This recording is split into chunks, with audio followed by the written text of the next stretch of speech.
오늘 이사야서 6장 1절부터 13절의 말씀, 이사야서 6장 1절부터 13절의 말씀 교독하도록 하겠습니다. 이사야서 6장 1절부터 13절의 말씀 제가 먼저 읽겠습니다. 우시야 왕이 죽던 후에 내가 본즉 주께서 높이 들린 보좌에 앉으셨는데 그의 옷자락은 성전에 가득하였고 스랍들이 모시고 섰는데 각기 6날개가 있어 그 둘로는 자기의 얼굴을 가리었고 그 둘로는 자기의 발을 가리었고 그 둘로는 날며 서로 불러 이르되 거룩하다 거룩하다 거룩하다 만군의 여호와여 그의 영광이 온 땅에 충만하도다 하더라. 이같이 화답하는 자의 소리로 말미암아 문지방의 터가 요동하며 성전의 연기가 충만한지라. 그때 내가 말하되 화로다 나여 망하게 되었도다. 나는 입술이 부정한 사람이요 나는 입술이 부정한 백성 중에 거주하면서 만군의 여호와이신 왕을 배웠음이로다 하였더라. 그때 그 수랍 중에 하나가 부젓가락으로 제단에서 집은 바 핀 숯을 손에 가지고 내게로 날아와서 그것을 내 입술에 대며 이르되 보라 이것이 내 입에 닿았으니 내 악이 제하여졌고 내 죄가 사하여졌느니라 하더라. 내가 또 주의 목소리를 들으니 주께서 이르시되 내가 누구를 보내며 누가 우리를 위하여 갈고 하시니 그때 내가 이르되 내가 여기 있나이다 나를 보내소서 하였더니 여호와께서 이르시되 가서 이 백성에게 이르기를 너희가 듣기는 들어도 깨닫지 못할 것이요 보기는 보아도 알지 못하리라 하여 이 백성의 마음을 둔하게 하며 그들의 귀가 막히고 그들의 눈이 감기게 하라. 염려하건대 그들이 눈으로 보고 귀로 듣고 마음으로 깨닫고 다시 돌아와 고침을 받을까 하노라 하시기로 내가 이르되 주여 어느 때까지니까 하였더니 주께서 대답하시되 성읍들은 황폐하여 주민이 없으며 가옥들에는 사람이 없고 이 토지는 황폐하게 되며 여호와께서 사람들을 멀리 옮기셔서 이 땅 가운데 황폐한 곳이 많을 때까지니이라. 다시 읽겠습니다. 그 중에 10분의 1이 아직 남아있을지라도 이것도 황폐하게 될 것이나 밤나무와 상수리 나무가 배임을 당하여도 그루터기는 남아있는 것 같이 거룩한 씨가 그 땅의 그루터기니라 하시더라. 아멘. 하나님의 말씀입니다. 네, 오늘 본 말씀 이사야서 6장 1절에서 13절의 말씀은 하나님께서 이사야를 부르신 소명에 관한 이야기입니다. 그런데 왜 이 이야기를 이사야는 1장에 배치하지 않고 6장에 배치한 것일까요? 이사야가 이것을 시간 순서에 따라서 배치했으면 이 이야기는 1장으로 가야 합니다. 그런데 이사야는 여기에서 시간 순서대로 하지 않고 신학적 의도를 가지고 이 소명 사건을 6장에 배치하고 있는 것입니다. 그렇다면 이사야의 의도는 무엇일까요? 그것은 이사야는 자신을 하나님께서 불러주신 소명 사건을 하나의 타입, 모형으로 제시하고자 한 것입니다. 입술이 부정한 자신이 정화의 과정을 통해서 이스라엘에게 하나님의 메시지를 선포할 수 있었던 것처럼 죄악에 물든 이스라엘도 정화의 과정을 거쳐서 세상에 하나님의 메시지를 선포하는 일에 쓰임받게 될 것이다. 이와 같이 자신과 이스라엘을 같은 선상에 놓고서 하나의 모형으로서 자기의 소명 사건을 제시하고자 이 사건을 6장에 배치했다. 이렇게 이해할 수 있을 것입니다. 중세의 토마스 아퀴나스라는 대표적인 신학자이자 스콜라 철학자가 있습니다. 이 사람이 끊임없이 열정적으로 1273년도에 신학대전이라는 명절을 기록하게 되는데 이 토마스 아퀴나스가 속죄에 관한 부분을 저술하던 중에 갑자기 절필을 선언해 버렸습니다. 그러자 이 토마스 아퀴나스의 비서였던 레지날드라는 사람이 당황해서 토마스 아퀴나스에게 아니 절필을 선언하시다니요? 왜 그렇게 하셨습니까? 그랬더니 이 토마스 아퀴나스가 이렇게 이야기를 했다는 것입니다. 레지날드, 난 더 이상 쓸 수 없다네. 내가 본 것에 비하면 내가 쓴 것들은 모두 지푸라기에 지나지 않기 때문이네. 이렇게 표현했다는 거예요. 내가 본 것에 비하면 내가 쓴 것은 지푸라기에 지나지 않기 때문이네. 오늘 사건도 이사야가 본 내용들을 기록했습니다. 이사야가 자기가 본 것을 하나님의 영감에 따라서 이사야서를 기록하고 있지만, 저는 이사야가 자기가 본 것과 자기가 쓴 것 사이의 이 갭을 생각하면서 아키나스와 같은 마음을 혹시 갖지 않았을까, 이렇게 한번 생각해 봤습니다. 오늘 본문에서 이사야가 본 것이 무엇일까요? 저는 이사야가 세 가지를 봤다고 생각합니다. 1절을 보게 되면 내가 본즉 주께서 높이 들린 보좌에 앉으셨는데, 거룩하신 하나님의 영광을 이사야가 본 것입니다. 그리고 5절을 한번 보십시오. 5절을 보게 되면 나는 입술이 부정한 사람이요 라고 말했죠. 여기에서 이사야가 본 것은 자기 자신을 본 것입니다. 그리고 8절을 보게 되면 내가 여기 있나이다, 나를 보내소서 라고 이야기를 했어요. 여기에서도 이사야가 본 게 있어요. 뭘 봤을까요? 자기 소명을 본 거예요.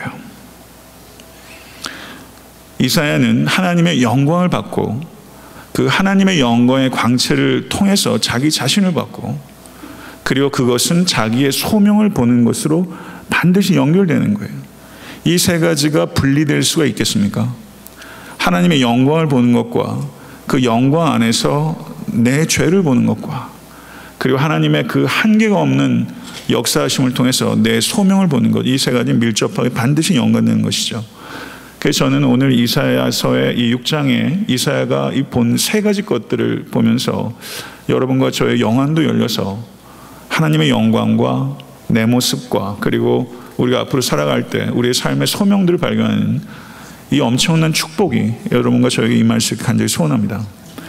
이사야가 환상을 본 때가 언제냐면요, 우시야 왕이 죽던 해라고 기록하고 있습니다. 이때가 주전 대략적으로 740년이에요.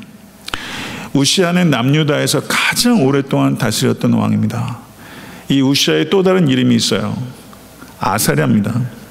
세상적인 관점에서 보면 이 우시야는 치세를 열었던 사람이에요. 가장 강력한 왕이었습니다. 그런데 이 우시야에 대한 기록은 성경에 굉장히 빈약해요. 열왕기하 15장 5절을 보게 되면 이렇게 우시야에 대해서 기록하고 있습니다. 여호와께서 왕을 치셨으므로 그가 죽는 날까지 나병 환자가 되어 별궁에 거하고 왕자 요담이 왕궁을 다스리며 그 땅의 백성을 치리하였더라, 이렇게 말하고 있어요. 52년 동안 부국강병을 이뤘던 이 우시야를 기록하고 있는데, 고작 나병에 걸려서 별궁에 거했다라고 말하면서 이 사람이 나병에 걸려서 격리되고 그리고 외롭게 죽었다라고 기록하고 있다는 것이죠. 굉장히 당혹스러운 기록입니다. 세상에 평가하는 것과 하나님을 평가하는 것이 이렇게 다를 수 있다는 거죠. 그러면 이와 같이 우시야가 죽던 해라는 말을 지금 이사야가 이야기를 하고 있는데, 이것은 하나의 상징입니다. 이스라엘이 하나님 앞에 범죄하고 그리고 하나님의 심판을 기다리고 있는 상황이, 우시야 왕이 부국강병했지만 저가 나병에 걸려서 격리되고 죽어가는 것처럼 이스라엘의 영적인 그리고 총체적인 상황과 나병에 걸려서 격리돼서 죽어버린 이 우시야, 같다는 겁니다. 이사야는 왕족 출신일 뿐만 아니라 우시야 왕의 궁전 서기관으로 왕의 특별한 보호와 그리고 총애를 아마 받으면서 상당히 편안하고 안락한 삶을 살았을 겁니다. 그런데 우시야 왕이 죽어버렸어요. 유다 사람들도 52년 동안 다스리던 왕이 없어진 겁니다. 그 혼란과 불확실성을 한번 생각해 보십시오. 그리고 이사야 개인도 자기가 기댈 언덕이 사라진 거죠. 내가 이제 앞으로 어떻게 해야 되지? 이 나라가 어떻게 될 것인가? 라는 질문들이 쏟아지는 시간이에요. 그때 이사야는 바로 그 해 내가 주를 보았다 라고 고백하는 거예요. 내가 주를 보았다. 우시야 왕은 믿고 의지하던 세상 왕입니다. 그 왕이 죽어버렸어요. 그런데 5절 말씀을 보십시오. 5절 말씀 보게 되면 제일 마지막에 만군의 여호와이신 왕을 배웠음이로다 하였더라. 눈에 보이던 세상 왕은 없어져 버렸는데 진정한 왕이신 하나님을 보게 된 거예요. 그런데 공교롭게 우시아가 죽던 해에 아수르에는 강력한 왕이 떠올랐습니다. 디글렛 빌레셀 3세가 즉위했어요. 이쪽에서는 우시아가 52년을 다스리다가 죽어버렸고, 한쪽에서는 아수르의 디글렛 빌레셀 3세가 태양처럼 떠올랐어요. 이와 같은 상황들을 통해서 우리가 이 구절을 통해서 생각하는 것은, 우시아 왕이 죽던 해, 인간 왕은 지고 뜨지만 결국에는 다 사라지게 될 것이며, 오직 하늘에 계신 디바인 킹, 진정한 왕이신 여호와 하나님은 영원히 통치하시는 참된 왕이시요, 만왕의 왕이시요, 영원한 왕이십니다. 아멘. 믿으십니까? 그 왕을 이사야가 보게 됐다는 거죠. 이사야는 높이 들여 올린 보좌를 봤습니다. 높이 들린 보좌를 봤어요. 이 의미는 하나님의 권세는 이 세상 어떤 권세보다 높으신 권세라는 선언인 줄 믿습니다. 이 세상 어떤 권세도 여호와 하나님의 권세에 맞설 수 없고 비교조차 할 수 없습니다. 믿으십니까? 이것을 우리가 깨닫든지 깨닫지 못하든지, 인정하든지 인정하지 않든지 상관없이 역사는 하나님께서 운행하고 계시며, 역사를 통해서 하나님께서는 그분의 뜻을 시작하셨고 완성하실 줄로 믿습니다. 여기에 보게 되면 그의 옷자락이 성전에 가득했다 라고 말하면서 이사야가 하나님을 봤는데 정작 하나님에 대한 묘사는 없고 그의 옷자락은 성전에 가득했다 라고 표현하고 있어요. 옷자락이 성전에 가득하면 도대체 보좌에 앉아 계신 분은 얼마나 크신 분이십니까? 이것은, 그의 옷자락이 성전에 가득했다는 것은 하나님의 위대하심을 표현하고 있는 것입니다. 하나님의 위대하심을 진실로 알고 경험하시고 계십니까? 지극히 크신 하나님, 하나님을 너무 작게 만들지 않은 여러분과 제가 될 수 간절히 축원합니다. 하나님은 크십니다. 위대하십니다. 믿으십니까? 2절에서 보게 되면 이사야는 모시고 서 있는 스랍들을 보았다 이렇게 말하고 있는데요. 스랍이라는 표현이 여기에, 성경에는 여기에만 나오는 걸로 알고 있습니다. 스랍은 불타오르는 자라는 뜻이에요. 불타오르는 자. 이 스랍들은 천상의 존재입니다. 그런데 이 스랍들이 날개가 6개가 있는데 두 날개로 자기의 얼굴을 가리고, 두 날개로 자기의 발을 가리고, 그리고 두 날개로 날았대요. 두 날개로 얼굴을 가렸어요. 그러면 이건 어떤 뜻일까요?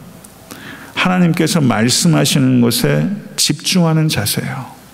눈을 가리고 듣는 거에 온 힘을 쏟는 자세로 경청하고 부복하고 있는 것을 나타내는 것입니다.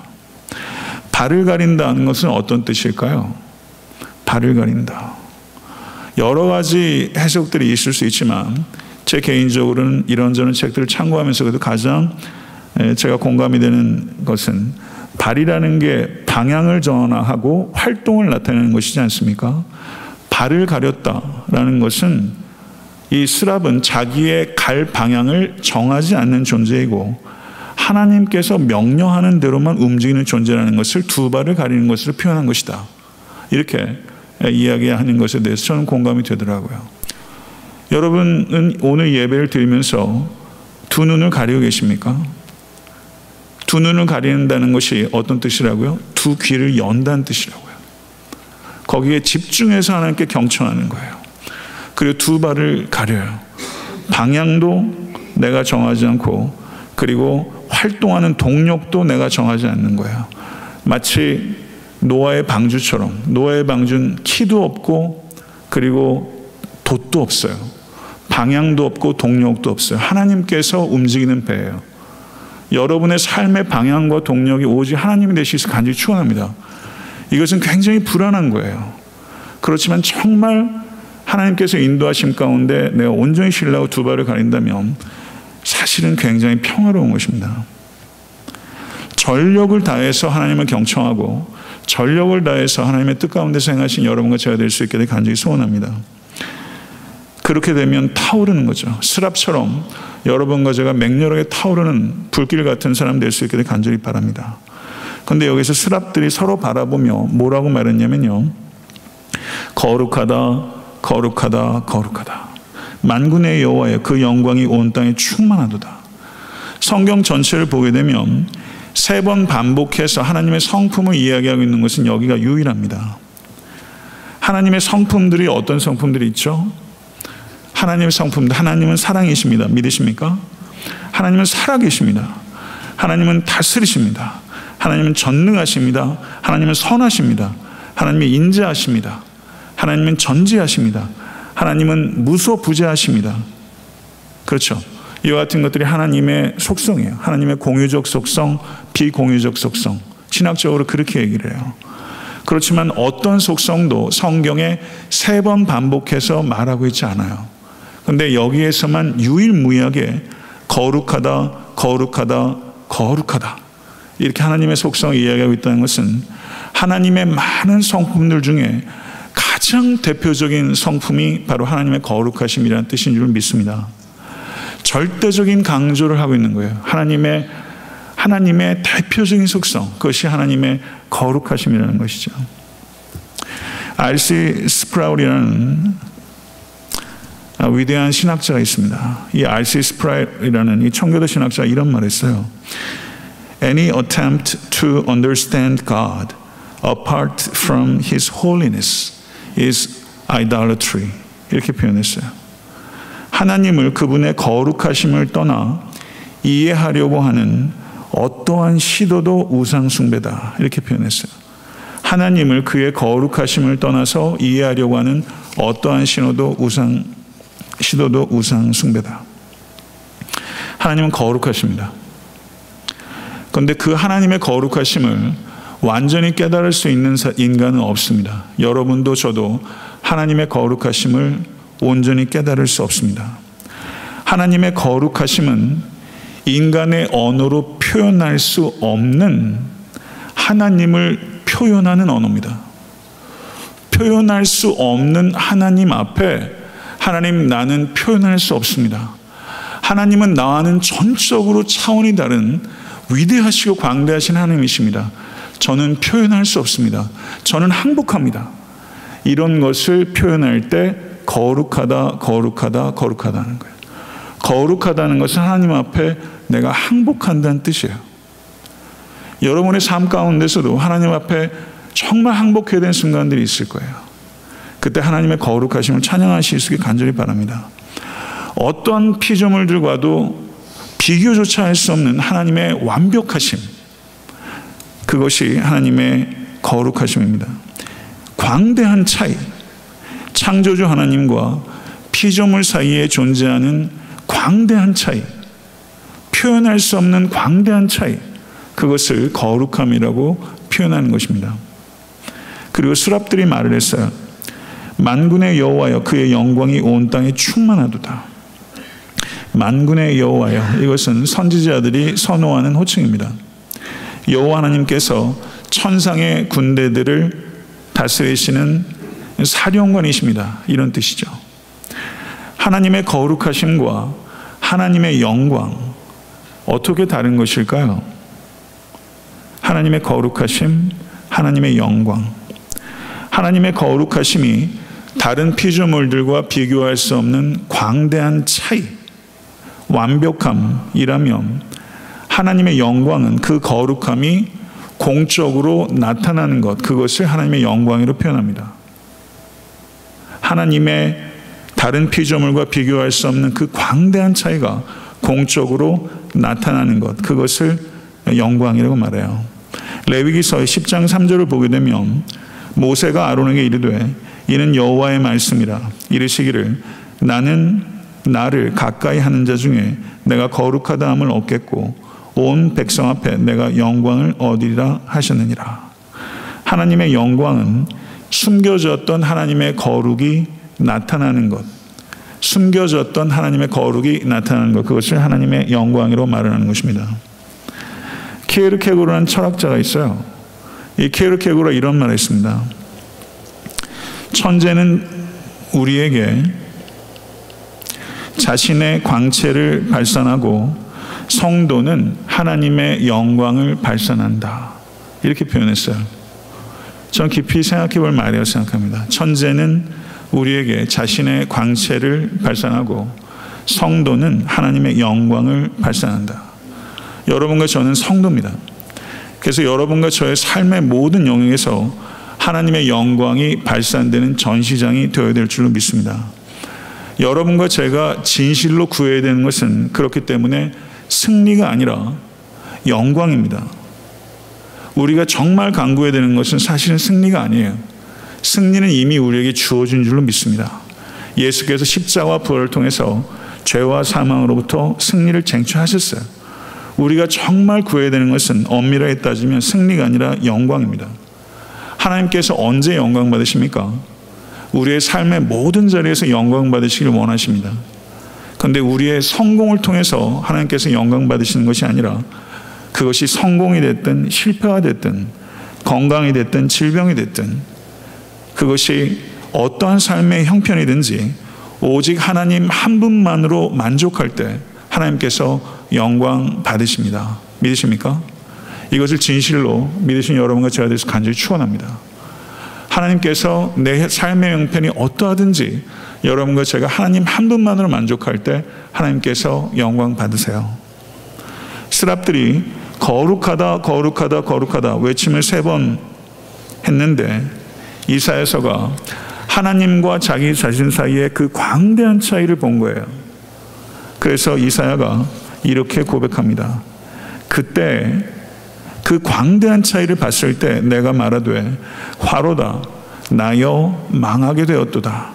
나는 입술이 부정한 사람이요 나는 입술이 부정한 백성 중에 거주하면서 만군의 여호와이신 왕을 배웠음이로다 라고 탄식하고 있습니다. 거룩하신 하나님의 영광의 임재를 경험할 때 우리는 나 자신을 만나게 되는 것입니다. 사랑하는 성도 여러분, 성도님들께서는 자기 자신을 진실로 발견하셨습니까? 내가 누구인지 정말 아십니까? 나를 발견하셨어요? 어떻게 해야 나를 찾습니까? 존 켈빈은 이런 말을 했습니다. Without knowledge of God, 하나님에 대한 지식이 없으면 there is no knowledge of self. 나 자신에 대해서 지식을 가질 수 없습니다. 이렇게 표현했습니다. 이건 정확하게 진술한 거예요. 우리가 하나님을 아는 지식이 없으면 자기 자신에 대해서 알 수 없습니다. 하나님이 없는 사람은 자신이 없는 사람이고 하나님을 만나지 못한 사람은 참 자신과 만나지 못한 사람입니다. 믿으십니까? 인간이 하나님의 존재를 부인하면 그 사람은 인간이 아니라 비인간이 되는 것이고 인간이 하나님의 말씀에 순종할 때 그 인간이 참된 인간이 되는 줄 믿습니다. 이것이 인간론이에요. 철학에서 얘기하는 인간론은 공허한 것입니다. 하나님이 없는 인간은 비인간이고 하나님을 만나지 못한 인간은 자기 자신과 만날 수가 없습니다. 유사한 자기 자신과 만날 수 있을 뿐이지 진정한 자기 자신, 내가 누군지를 아는 것은 하나님을 만나고 하나님을 아는 지식에서 비롯되는 것입니다. 모쪼록 하나님을 아는 지식 가운데 깊어지시고 자기 자신을 알 수 있는 여러분과 제가 될 수 있게 되기를 간절히 소원합니다. 나는 입술이 부정한 사람이요 라고 이야기를 했어요. 이것은 자신의 죄를 상징적으로 극치적으로 표현한 것입니다. 그리고 부정한 백성 중에 거하면서 라고 이야기를 하고 있는데 이것은 자신의 나라와 민족 전체의 공동체적인 죄악, 문화적인 죄악을 보편적인 죄악에 대해서 이사야가 아프게 통회하고 있는 것입니다. 욥기 42장 5절에서 6절을 보게 되면 내가 주께 대하여 귀로 듣기만 하였사더니 이제는 눈으로 주를 배움나이다. 그러므로 내가 스스로 하나고 티끌과 제 가운데 회개하나이다. 하박국 3장 16절을 보셔도 내가 들었으므로 내 창자가 흔들렸고 그 목소리로 인하여 내 입술이 떨렸도다. 그리고 잘 아시는 대로 누가복음 5장 8절을 보시면 시몬 베드로가 이를 보고 예수의 무릎 아래 엎드려 가로되 주여 나를 떠나소서 나는 죄인이로소이다. 아멘. 사랑하는 성도 여러분, 거룩하신 하나님의 영광스러운 임재를 이사야가 경험했어요. 그리고 그 하나님을 성육신하신 예수 그리스도를 통해서 베드로가 경험했어요. 그리고 자신을 발견하고 자신의 죄악 때문에 몸부림친 것입니다. 사랑하는 성도 여러분, 여태까지 여러분들 신앙생활 하시면서 이렇게 나의 죄악 때문에 그리고 이 땅의 죄악 때문에 몸부림을 치고 눈물을 흘리신 적이 있으십니까? 만약에 그런 적이 없다면 여러분의 그렇게 죄 때문에 뜨겁게 몸부림치고 눈물 흘릴 수 있는 축복이 임할 수 있게 되길 간절히 소원합니다. 이사야가 회개할 때 스랍이 단에서 취한 핀 숯을 가져다가 이사야의 입술에 가져다 댔습니다. 입술이 어떤 기관입니까? 가장 예민하고 약한 부분입니다. 거기에 핀 숯이 닿았을 때 그 고통은 상상할 수 없을 만한 날카로운 고통이 전달되는 것이죠. 구원의 과정 가운데는 이와 같은 고통이 있어요. 씨름이 있어요. 몸부림이 있는 것입니다. 철로 역정을 쓴 존 버년 목사님은 자신의 죄악 때문에 몸부림을 치면서 18개월을 몸부림을 쳤다. 이렇게 고백하고 있습니다. 내 죄를 아파하면서 18개월을 몸부림을 쳤다. 중심으로 통회하면서 하나님께 나아간 것이죠. 여러분과 저에게 이와 같은 몸부림이 있습니까? 진실로 18개월이 아니라 단 18주라도, 아니 18시간이라도, 아니 1시간 8분이라도 내가 정말 중심으로 내 죄를 발견하고 그 죄에 대해서 아파하는 것들이 여러분과 저에게 있습니까? 저는 참 안 보인다고 생각합니다. 정말 회개를 통해서 죄를 떠나는 것이 최고의 축복인 줄 믿습니다. 오늘 스랍이 그 수탄을 가지고 이사야의 가장 약한 부분에 갖다 댄 것처럼 하나님께서, 성령께서 은혜를 주셔서 여러분과 저의 영혼 가운데 가장 약한 부분에 하나님의 그 뜨거운 영이 임해서 여러분과 제가 정말 아프게 몸부림치면서 통회할 수 있다면 우리의 가정도, 우리의 교회도, 이 땅도 회복될 줄 믿습니다. 회개가 곧 회복으로 이어지는 것입니다. 정말 하나님께서 회개의 영을 우리 가운데 부어주시기를 기도하고 또 기도하지 않을 수 없습니다. 여기에서 이 핀 숯이 무엇을 상징하는가? 이것은 예수 그리스도의 보혈을 상징하는 것입니다. 핀 숯을 통해서 죄가 사해진 것처럼 오직 예수 그리스도의 보혈은 피로 말미암아 우리의 악이 사해지고 죄가 사해진 줄 믿습니다. 이때 또 이사야가 주의 음성을 들었어요. 내가 누구를 보내며 누가 우리를 위하여 갈꼬? 그때 이사야가 망설이지 않고 대답합니다. 주여, 내가 여기 있나이다. 나를 보내소서. 이렇게 자원했어요. 성도 여러분, 여기서 우리는 깊이 생각해야 됩니다. 하나님과 나 사이에 넘을 수 없는 한계가 있다는 것을 처절할 정도로 이사야가 깨달았어요. 그런데 하나님께서 저를 깨끗게 하시는 한계가 없는 은혜를 이사야에게 베풀어 주셨습니다. 도저히 넘을 수 없는 한계를 이사야가 이해했는데 하나님께서 한계가 없는 은혜를 이사야에게 베풀어 주셨어요. 이 하나님께서 한계가 없는 은혜를 나에게 베풀어 주셨다는 것을 진실로 깨닫는 성도의 자연스러운 반응, 불가분한 반응은 무엇이냐면요, 헌신입니다. 한계가 없는 하나님의 은혜로 우리는 구원을 받은 줄 믿습니다. 믿으십니까? 한계가 없는 하나님의 은혜가 도저히 넘을 수 없는 한계를 뛰어넘어 온 거예요. 우리의 죄가 하나님과 우리 사이를 내었어요. 이것은 도저히 넘을 수 없는 한계입니다. 그런데 이 넘을 수 없는 한계를 우리의 의로는 못 넘어갑니다. 그런데 스랍이 날아온 것처럼 성육신하신 예수께서 이 땅에 오셨고, 그리고 십자가를 통해서 이 넘을 수 없는 한계를 한계가 없는 은혜로 넘어오셨어요. 믿으십니까? 이 한계가 없는 은혜가 나에게 차고 넘쳤다는 것을 진실로 깨달은 성도는 내가 여기 있나이다, 나를 보내소서 라고 말할 수밖에 없다는 거죠. 이게 자연스러운 반응이고 불가분한 반응이라는 것을 성경 우리에게 이야기하고 있는 것이죠. 사랑하는 성도 여러분, 여러분과 저도 은혜로 구원받은 사람입니다. 이 은혜로 구원받은 성도는 반드시 은혜로 거룩하게 되며 은혜로 소명을 받게 되고, 그리고 은혜로 소명을 감당하게 되는 줄 믿습니다. 믿으십니까? 은혜가 모든 것입니다. 은혜가 구원을 주고, 은혜가 거룩하게 하며, 은혜가 소명을 주고, 은혜가 소명을 감당할 수 있는 능력입니다. 오직 하나님의 은혜입니다. 9절과 10절의 말씀 한번 보세요. 같이 읽겠습니다. 여호와께서 이르시되 가서 이 백성에게 이르기를 너희가 듣기는 들어도 깨닫지 못할 것이요 보기는 보아도 알지 못하리라 하여 이 백성의 마음을 둔하게 하며 그들의 귀가 막히고 그들의 눈이 감기게 하라. 염려하건대 그들이 눈으로 보고 귀로 듣고 마음으로 깨닫고 다시 돌아와 고침을 받을까 하노라. 이게 도대체 무슨 말씀이죠? 신약 성경에 가장 많이 인용되고 있는 구약 말씀이 바로 이 말씀이에요. 공관복음서를 보세요. 이 말씀이 가장 많이 인용되고 있어요. 그러면 이스라엘의 하나님 여호와께서 이스라엘이 치유되는 것을 원하지 않으신 것입니까? 그렇지 않죠. 1장에서 5장만을 봐도 하나님께서 이스라엘 치유를 원하셨고 이스라엘이 치유될 것이라고 약속하셨어요. 그런데 이것을 보면 문자적으로는 하나님께서 마치 이스라엘 치유를 원하지 않는 것처럼 말씀하셨어요. 하나님께서 이스라엘 백성이 문자적으로 정말 마음이 둔해지고 귀가 막히고 눈이 감기는 것을 원하셨다면 하나님께서는 예언자인 이사야를 부르시고 보내시지 않으셨을 겁니다.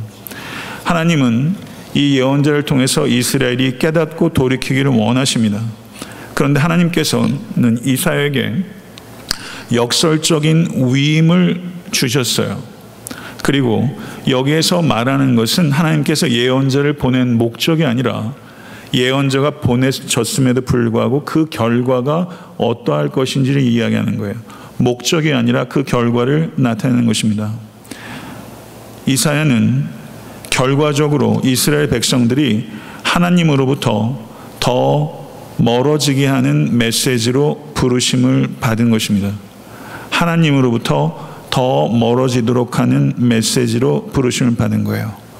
그런데 당대에 활동하고 있었던 거짓 선지자들은 피상적인 치유를 선포했습니다. 피상적인 치유를 선포하면서 수많은 추종자들이 모였어요. 그러나 피상적인 치유는 결국은 개인에게도 나라와 민족에게도 해악밖에는 당하지 않는 것입니다.